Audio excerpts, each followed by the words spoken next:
Razor blades and apples. You're a kid in the middle of Halloween and you're not allowed to eat candy because you became the dentist's favorite patient after having one too many chocolates last Halloween. So instead of eating sugary treats, you only go out trick-or-treating for fruits. The problem is that not every fruit is good for your health, especially if there's a sharp twist inside. One of the most infamous legends surrounding Halloween candy involves razor blades hidden in apples. Imagine being a kid excited to eat your fruit haul at the end of a fun night of trick-or-treating, but instead of biting into a crisp and juicy snack, you get a mouthful of blood because you bit into a razor blade. And that certainly isn't the most memorable Halloween. But the story traces its roots to the 1960s, when there were tales of twisted strangers who started sneaking razor blades or needles into Halloween treats like apples. Parents have worried that a seemingly innocent apple could actually be a trap, leaving kids to bite into something far more sinister than just fruit. Of course, for most kids, the mere idea of getting an apple instead of candy was horrifying enough, let alone one that might have added crunch for all the wrong reasons. This myth started gaining traction alongside fears about stranger danger during a time when parents became increasingly worried about their kids' safety in public spaces. Even though the idea sounds scary enough to make you ditch trick-or-treating to spend Halloween endlessly streaming every horror movie, actual cases of Halloween apple tampering are incredibly rare. Bloody Mary. Bloody Mary, Bloody Mary. Whether you're talking about Halloween stories or urban legends, there's no one more famous, or rather infamous, than Bloody Mary. It's a classic ghost tale you've heard in campfire stories and Halloween get-togethers alike. And let's just say she hits harder than that Bloody Mary cocktail you ordered at that last Halloween party. The story is that you stand in front of a mirror in a dark room, usually a bathroom, and chant Bloody Mary 3 times. This will summon a ghostly, blood-soaked woman who lives up to the name. The scary part is that she's not there for some Halloween trick-or-treating, even if she can win best costume anytime. Depending on the story you've heard, she might scream at you upon appearing in the mirror. That doesn't sound too bad if you grew up with your mom screaming at you for not doing the dishes, but in some stories, Bloody Mary will try to scratch your face. The more dramatic version, however, says she'll try to reach out and drag you into the mirror. This myth is based on Queen Mary I of England, nicknamed Bloody Mary because her hobbies weren't exactly as peaceful as tea time. Instead, she fancied persecuting Protestants. Others say that she was a witch wrongfully executed, or even a tragic girl who died in a car accident and is now trapped between worlds because she probably didn't have GPS. Her identity is as mysterious as her ghostly presence. Halloween night birth. Imagine being a child born on Halloween night because your parents got a bit too romantic 9 months ago. It's not your fault you were born on the spookiest night of the year, but people believe that kids born on Halloween come into the world with an extra dose of creepiness. Legend has it that they possess strange powers and are forever connected to the supernatural realm. They might see ghosts, feel odd vibes in haunted places, or even have the power to sense people's darkest secrets. One day you're minding your own business, a minute later, a Halloween-born kid whispers into your ear, "I know what you did last night." The origins of this myth are murky. Some say it came from medieval folklore, when October 31st was considered a night when the veil between the living and the dead was at its thinnest. It's like someone accidentally leaves the gate between our world and the spirit realm unlocked every Halloween. So, because spirits tend to be more active on this night, they invade our world and probably inhabit the bodies of newborns. That's why a Halloween baby is considered part of both worlds, allowing them to peek into the spirit realm. There's even a legend that they should never look into a mirror at midnight because that's when their true form appears, giving them a spooky 12 a.m. makeover. The poisoned Halloween candy. It's Halloween, and you're excited to go trick-or-treating because this is the one time of the year when you can knock on someone's door and demand to get candy, as if it's someone else's obligation to feed you. The problem is that you're not entirely sure what's inside those treats, as you feast yourself into a sugar coma that can potentially last forever. That's because one of those candy bars might have a trick inside its treat. The myth of the poisoned Halloween candy is one of those tales stuck around, but has a shaky origin and almost no world evidence.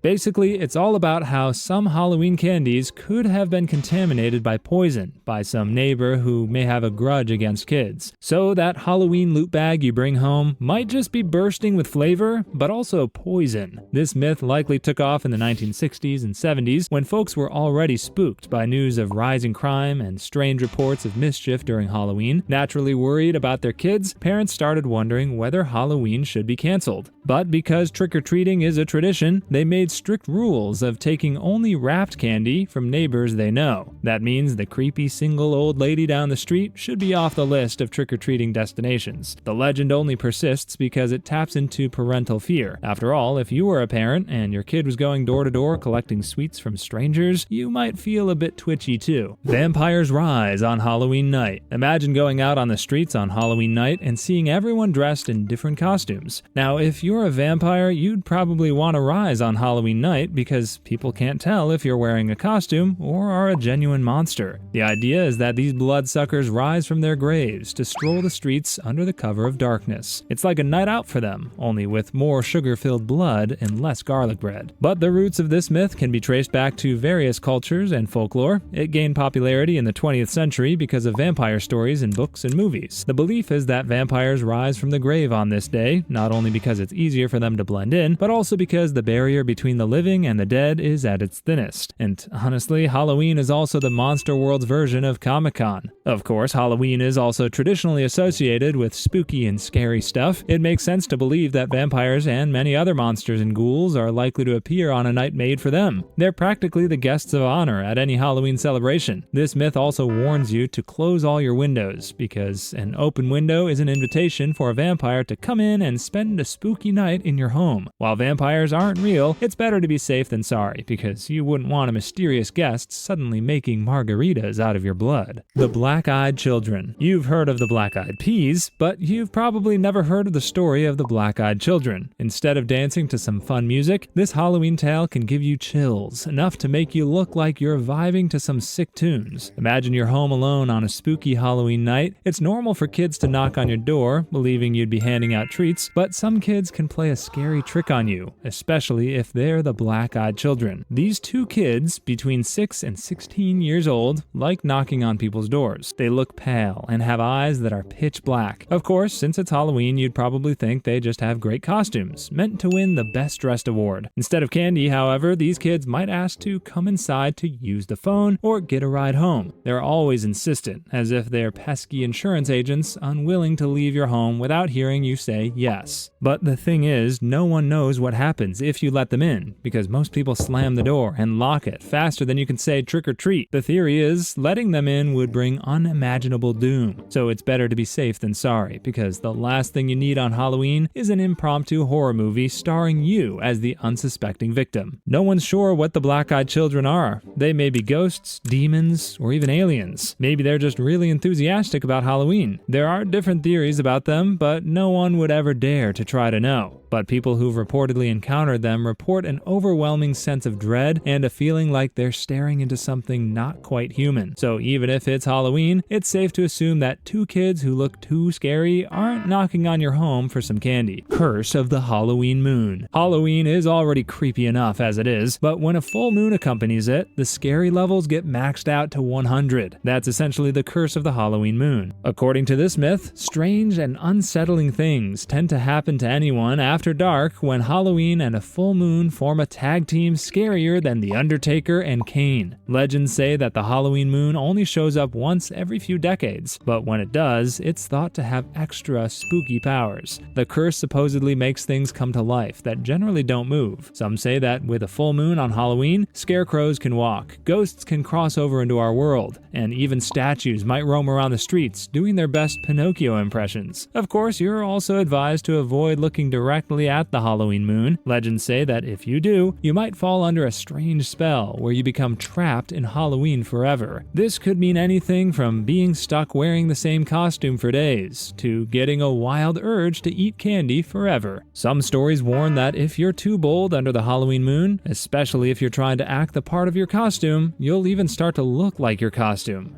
Imagine wearing a werewolf costume one minute and turning into a wolf yourself the next. The origin of the Halloween moon curse is a mystery. Some say it came from medieval times when people associated full moons with witches and supernatural energy, especially near All Hallows Eve. This holiday is essentially the homecoming dance for ghosts and spirits, but others think it's just a good old-fashioned tall tale made up to add some thrill to the holiday or to scare children into staying indoors. Whatever the case, you might want to stay home the next time your local astronomer says there there will be a full moon on Halloween. After all, you wouldn't want to walk the streets next to your scarecrow. Black cats and bad luck. It's the middle of Halloween, and you see some kids dressing up as black cats. Typically, cats aren't scary, but being a black cat is a different story. It's never been easy for these midnight kitties because people have decided they're not just cute, but mini grim reapers, creeping around to bring bad luck wherever they go. The story goes back to medieval Europe, where black cats got a bad rep due to superstitions and a little thing called the fear of witches. People in the Middle Ages had it in their heads that witches could shapeshift into animals, especially black cats, to sneak around without being seen. Naturally, this became a problem if you were a regular black cat trying to live your life because suddenly people thought you were a witch in disguise. As time passed, people started believing that black cats who crossed your path were terrible luck because it was a sign that dark magic was headed their way. They perfectly fit the part where things are always spooky on Halloween. You might say they were made for the job because of their color and unfortunate backstory. Black cats are essentially seen as the devil's favorite animal, handing out bad luck wherever they go. Imagine Oprah giving out free stuff, but instead of something good, these cats hand out curses. You get bad luck. You get bad luck. Everyone gets bad luck. No costume equals getting haunted. You already know that Halloween is the one night of the year when you can wear your scariest drip and have an excuse for looking like you're about to terrorize the neighborhood. But there's a reason why wearing a costume on Halloween has become a tradition, and it's not because whoever looks the scariest gets the most candy. According to the myth, if you don't dress up on Halloween, you're practically telling spirits to follow you home, as if you have an open invitation sign in front of your house. The legend is rooted in ancient Celtic traditions, specifically the festival of Samhain. They believe that spirits were more active on this night, making it easier for them to cross over to the world of the living to try to mingle with living people. But because no one wants a ghost making unsolicited advances on them, people wear scary costumes. After all, if ghosts think you're one of them, they won't bother latching on you like a clingy ex. But if you're not wearing a costume, you stand out like a sore thumb and become an easy target for spirits to follow around. That's why it has become a tradition for you to wear scary costumes on Halloween, because you don't want a ghost to host a spirit sleepover in your house. The worst part is that these spirits overstay their welcome and will play tricks on you all year until the next Halloween. Even if you have the evil eye, we want you to look at us and watch our videos. While you're at it, you may also want to subscribe to our channel, Phantom Trick-or-Treaters. Imagine it's Halloween and you're at home, ready to open your door to trick-or-treating kids, ready to give you a friendly scare. You have an entire bowl of candy ready for your visitors, but when you open your door to trick-or-treaters who buzzed you, something feels off about them, as if instead of looking for candy, they're looking for souls. Those are Phantom Trick-or-Treaters. These trick-or-treaters look like your usual Halloween visitors. They wear costumes and have candy bags, but the twist is that they're not exactly alive. These trick-or-treaters took Halloween a bit too seriously by becoming actual ghosts and ghouls. Legends say these ghostly trick-or-treaters appear only on Halloween night and visit certain houses that have a dark history. Some say they knock at the doors of those who have skeletons in their closets, and not just the Halloween decor kind. So if you're harboring a dark secret, these spectral visitors will come and knock in. They won't shout trick or treat or even make a sound. They just hold out their bags and wait. And here's the twist: ignoring them isn't just rude, it's dangerous. Drop in some candy or brace yourself for a year where your luck makes Friday the 13th look like a day at the spa. One eerie detail in the legend is that if you look away or turn your back for just a second, the Phantom Trick-or-Treaters vanish without a trace. If you try to follow them, you'll end up on empty streets with nothing but foggy silence.